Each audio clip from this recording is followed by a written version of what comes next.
نصف شب کے بعد صلاح الدین ایوبی اس خوشنما خیمے میں داخل ہوا جو ناجی نے اس کے لیے نصب کرایا تھا۔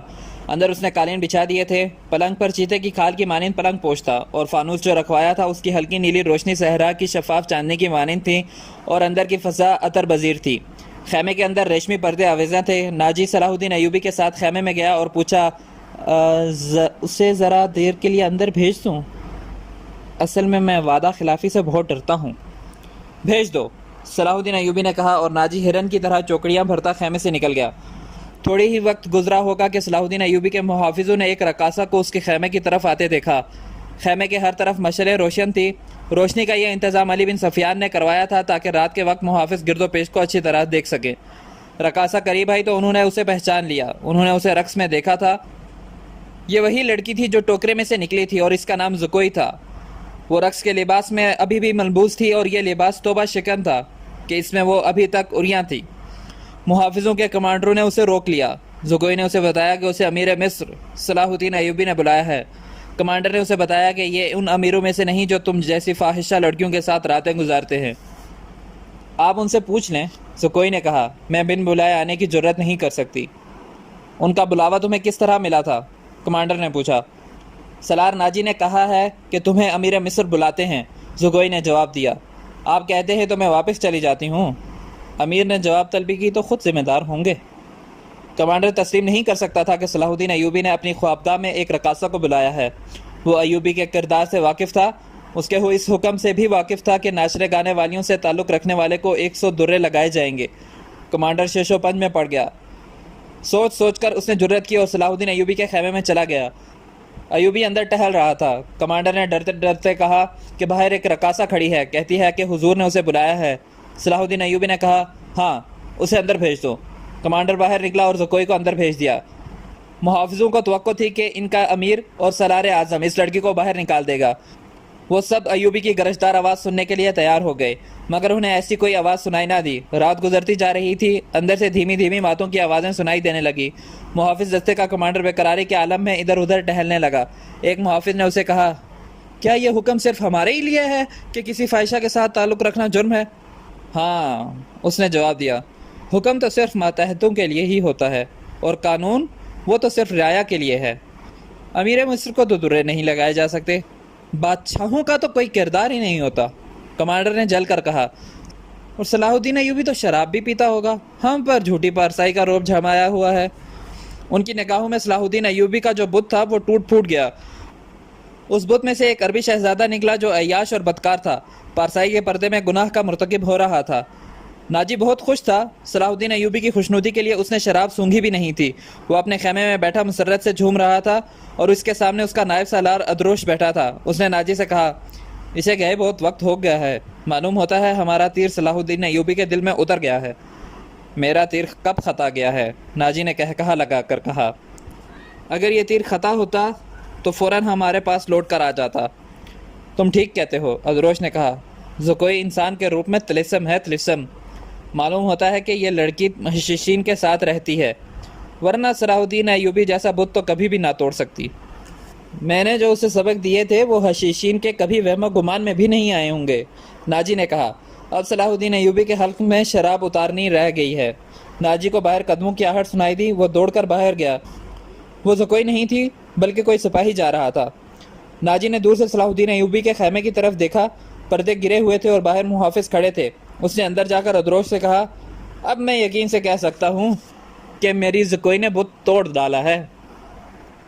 رات کا آخری پہر تھا جب زکوئی صلاح الدین ایوبی کے خیمے سے نکلی۔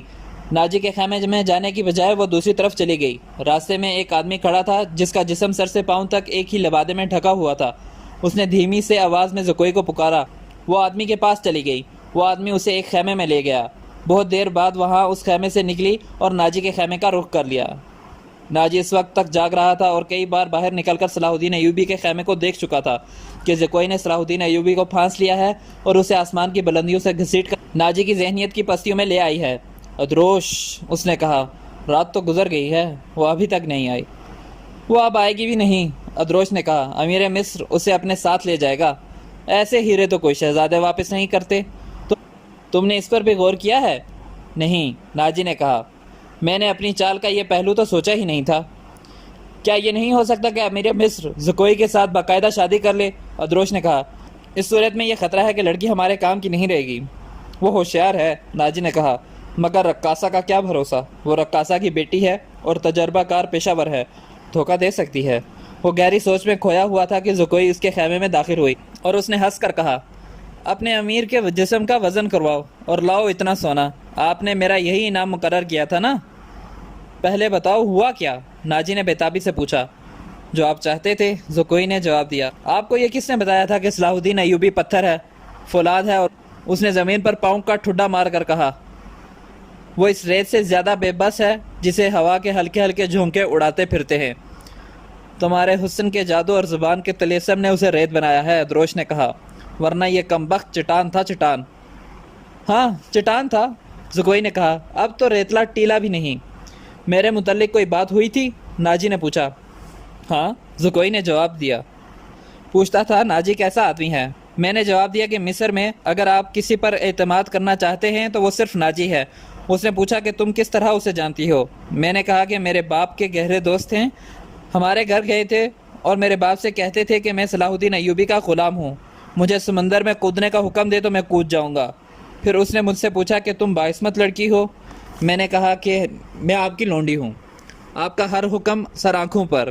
کہنے لگا کچھ دیر میرے پاس بیٹھو۔ میں اس کے پاس بیٹھ گئی، پھر وہ اگر پتھر تھا تو موم ہو گیا اور میں نے موم کو اپنے سانچے میں ڈھال لیا۔ اس سے رخصت ہونے لگی تو اس نے مجھ سے معافی مانگی، کہنے لگا کہ میں نے زندگی میں پہلا گناہ کیا ہے۔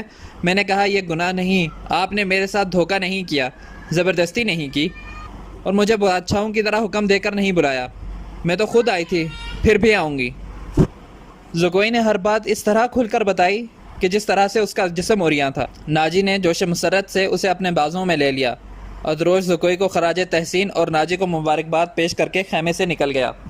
صحرا کی اس پراسرار رات کی کوکھ سے جس صبح نے جنم لیا وہ کسی بھی صحرائے صبح سے مختلف نہیں تھی، مگر اس صبح کے اجالے نے اپنے تاریک سینے میں ایک راز چھپا لیا تھا جس کی قیمت اس سلطنت اسلامیہ جتنی تھی، جس کے قیام اور استحکام کا خواب صلاح الدین ایوبی نے دیکھا اور اس کی تعبیر کا عزم لے کر جوان ہوا تھا۔ گزشتہ رات اس صحرا میں جو واقعہ ہوا اس کے دو پہلو تھے۔ ایک پہلو سے صرف ناجی اور ادروش واقف تھے، دوسرے پہلو سے صلاح الدین ایوبی کا محافظ دستہ واقف تھا، اور صلاح الدین ایوبی، اس کا سراغ رساں اور جاسوس علی بن سفیان اور زکوئی، تین ایسے افراد تھے جو اس واقعے کے دونوں پہلوؤں سے واقف تھے۔ صلاح الدین ایوبی اور اس کے سٹاف کو ناجی نے نہایت شان و شوکت اور عقیدت مندی سے رخصت کیا۔ سوڈانی فوج دورویا کھڑی صلاح الدین ایوبی زندہ باد کے نعرے لگا رہی تھی۔ صلاح الدین ایوبی نے نعروں کے جواب میں بازو لہرائے، مسکرانے اور دیگر تکلفات کی پرواہ نہ کی، ناجی سے ہاتھ ملایا اور اپنے گھوڑے کو ایڑ لگا دی۔ اس کے پیچھے اس کے محافظوں اور دیگر سٹاف کو بھی گھوڑے دھڑانے پڑے۔ اپنے مرکزی دفتر پہنچ کر وہ علی بن سفیان اور ایک نائب کو اندر لے گیا اور دروازہ اندر سے بند کر لیا۔ وہ سارا دن کمرے میں بند رہے اور سورج غروب ہوا، رات تاریک ہو گئی۔ کمرے کے اندر کھانا تو درکنار پانی بھی نہیں گیا۔ رات خاصی گزر چکی تھی جب تینوں باہر نکلے اور اپنے اپنے گھروں کو روانہ ہوئے۔ علی بن سفیان ان سے الگ ہوا تو محافظوں کے دستے کے کمانڈر نے اسے روک لیا اور کہا، محترم، ہمارا فرض ہے کہ حکم مانیں اور زبانیں بند رکھیں، لیکن میرے دستے میں ایک مایوسی اور بے اطمینانی پیدا ہو گئی ہے، خود میں بھی اسی کا شکار ہوں۔ کیسی مایوسی؟ علی بن سفیان نے کہا۔ محافظ کہتے ہیں کہ ایک فوج کو شراب پینے کی اجازت ہے تو ہمیں اس سے کیوں منع کیا گیا ہے؟ کمانڈر نے کہا، اگر آپ میری شکایت کو گستاخی سمجھیں تو سزا دیں، لیکن میری شکایت سن لیں۔ ہم اپنے امیر کو خدا کا برگزیدہ بندہ سمجھتے تھے اور اس پر دل و جان سے فدا تھے، مگر رات اس کے خیمے میں ایک رقاصہ گئی تھی۔ علی بن سفیان نے اس کی بات پوری کرتے ہوئے کہا، تم نے کوئی گستاخی نہیں کی، گناہ امیر کرے یا غلام، سزا میں کوئی فرق نہیں، گناہ بہرحال گناہ ہے۔ میں تمہیں یقین دلاتا ہوں کہ رقاصہ اور امیر مصر کی خفیہ ملاقات کے ساتھ گناہ کا کوئی تعلق نہیں تھا۔ اور یہ کیا تھا؟ ابھی نہیں بتاؤں گا، آہستہ آہستہ وقت گزرنے کے ساتھ ساتھ تم سب کو معلوم ہو جائے گا کہ رات کیا ہوا تھا۔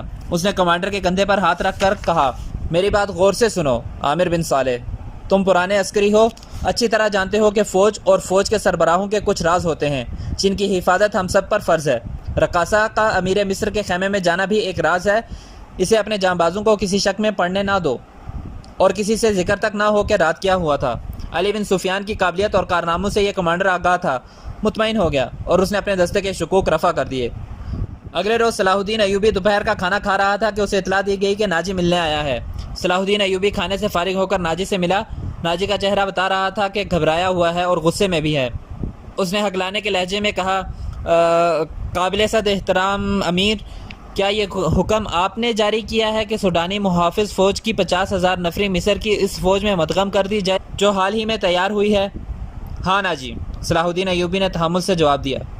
میں نے کل سارا دن اور رات کا کچھ حصہ صرف کر کے اور بڑی گہری سوچ و بچار کے بعد یہ فیصلہ تحریر کیا ہے کہ جس فوج کے تم سالار ہو اسے مصر کی فوج میں اس طرح مدغم کر دیا جائے کہ ہر دستے میں سوڈانیوں کی نفری صرف 10% ہو، اور تمہیں یہ حکم بھی مل چکا ہوگا کہ تم اب اس فوج کے سالار نہیں ہوگے، تم فوج کے مرکزی دفتر میں آ جاؤ گے۔ عالی مقام، ناجی نے کہا، مجھے کس جرم کی سزا دی جا رہی ہے؟ اگر تمہیں یہ فیصلہ پسند نہیں تو فوج سے الگ ہو جاؤ۔ صلاح الدین ایوبی نے کہا، معلوم ہوتا ہے میرے خلاف سازش کی گئی ہے۔ ناجی نے کہا، آپ کے بلند دماغ اور گہری نظر کو چھان بین کر لینی چاہیے، مرکز میں میرے بہت سے دشمن ہیں۔ میرے دوست، صلاح الدین ایوبی نے کہا، میں نے یہ فیصلہ صرف اس لیے کیا ہے کہ میری انتظامیہ اور فوج سے سازشوں کا خطرہ ہمیشہ کے لیے نکل جائے، اور میں نے یہ فیصلہ اس لیے کیا ہے کہ فوج میں کسی کا عہدہ کتنا ہی اونچا کیوں نہ ہو اور کوئی کتنا ہی ادنا کیوں نہ ہو، وہ شراب نہ پیے، ہلڑ بازی نہ کرے اور فوجی جشنوں میں ناچ گانے نہ ہوں۔ لیکن علی جا، ناجی نے کہا، میں نے حضور سے اجازت لے لی تھی، اور میں نے شراب اور ناچ گانے کی اجازت صرف اس لیے دی تھی کہ اس فوج کو اس کی اصل حالت میں دیکھ سکوں جسے تم ملت اسلامیہ کی فوج کہتے ہو۔ میں 50,000 نفری کو برطرف نہیں کر سکتا تھا۔ مصری فوج میں اسے مدغم کر کے اس کے کردار کو سدھاروں گا، اور یہ بھی سن لو کہ ہم میں کوئی مصری، سوڈانی، شامی اور اجمی نہیں، ہم مسلمان ہیں، ہمارا جھنڈا ایک اور مذہب ایک ہے۔ امیر عالی مرتبت نے یہ تو سوچا ہوتا کہ میری حیثیت کیا رہ جائے گی جس کے تم اہل ہو۔ صلاح الدین ایوبی نے کہا، اپنے ماضی پر خود نگاہ ڈالو، ضروری نہیں کہ اپنی کارستانیوں کی داستان مجھ سے سنو، فوراً کاغذات تیار کر کے میرے نائب کے حوالے کر دو، 7 دن کے اندر اندر میرے حکم کی تعمیل مکمل ہو جانی چاہیے۔ ناجی کچھ کہنا چاہتا تھا لیکن صلاح الدین ایوبی ملاقات کے کمرے سے نکل گیا۔ یہ بات ناجی کے خفیہ حرم میں بھی پہنچ گئی تھی کہ زکوئی کو امیر مصر نے رات بھر کا شرف باریابی بخشا ہے۔ زکوئی کے خلاف حسد کی آگ پہلے ہی پھیلی ہوئی تھی، اسے آئے ابھی بہت ہی تھوڑا عرصہ گزرا تھا، لیکن ناجی پہلے روز سے ہی اسے اپنے ساتھ رکھنے لگا تھا اور اسے ذرا سی دیر کے لیے بھی اپنے حرم میں نہیں جانے دیتا تھا جہاں اس کے دل پسند ناچنے والی جوان لڑکیاں رہتی تھیں۔ زکوئی کو اس نے الگ کمرہ دیا تھا، انہیں یہ معلوم نہ تھا کہ ناجی اسے صلاح الدین ایوبی کو موم کرنے کی ٹریننگ دے رہا ہے اور وہ کسی بڑے تخریبی منصوبے پر کام کر رہا ہے۔ یہ رقاصائیں یہ دیکھ کر جل بھن گئی تھی کہ زکوئی نے ناجی پر قبضہ کر لیا ہے اور اس کے دل میں ان کے خلاف نفرت پیدا کر دی ہے۔ حرم میں 2 لڑکیاں زکوئی کو ٹھکانے لگانے کی سوچ رہی تھی۔ اب انہوں نے دیکھا کہ زکوئی کو امیر مصر نے بھی اتنا پسند کیا ہے کہ اسے رات بھر اپنے خیمے میں رکھا ہے، تو وہ پاگل سی ہو گئیں۔ اسے ٹھکانے لگانے کا واحد طریقہ تھا اور وہ تھا قتل۔ قتل کے 2 ہی طریقے ہو سکتے تھے، زہر یا کرائے کا قاتل جو اسے سوتے وقت میں قتل کر دے۔ دونوں طریقے ممکن نہیں تھے کیونکہ زکوئی باہر نہیں نکلتی تھی اور زہر دینے کے لیے اس تک رسائی نہیں مل سکتی تھی۔ ان دونوں نے حرم کی سب سے زیادہ چالاک ملازمہ کو اعتماد میں لے رکھا تھا، اسے انعام و اکرام دیتی رہتی تھی۔ جب حسد کی انتہا نے ان کی آنکھوں میں خون اتار دیا تو انہوں نے اس ملازمہ کو منہ مانگے انعام کا لالچ دے کر اپنا مدعا بیان کر دیا۔ یہ ملازمہ بڑی خرانٹ اور منجھی ہوئی عورت تھی۔ اس نے کہا کہ سالار کی رہائش گاہ میں جا کر زکوئی کو زہر دینا ممکن نہیں، موقع محل دیکھ کر اسے خنجر سے قتل کیا جا سکتا ہے، اس کے لیے وقت چاہیے۔ اس نے وعدہ کیا کہ وہ زکوئی کی نقل و حرکت پر نظر رکھے گی، ہو سکتا ہے کہ کوئی موقع جلد ہی مل جائے۔ اس جرائم پیشہ عورت نے بھی کہا کہ اگر کوئی موقع نہ ملا تو حشیشین کی مدد حاصل کی جائے گی، مگر وہ معاوضہ بہت لیتے ہیں۔ دونوں لڑکیوں نے اسے یقین دلایا کہ وہ زیادہ سے زیادہ معاوضہ دینے کو تیار ہیں۔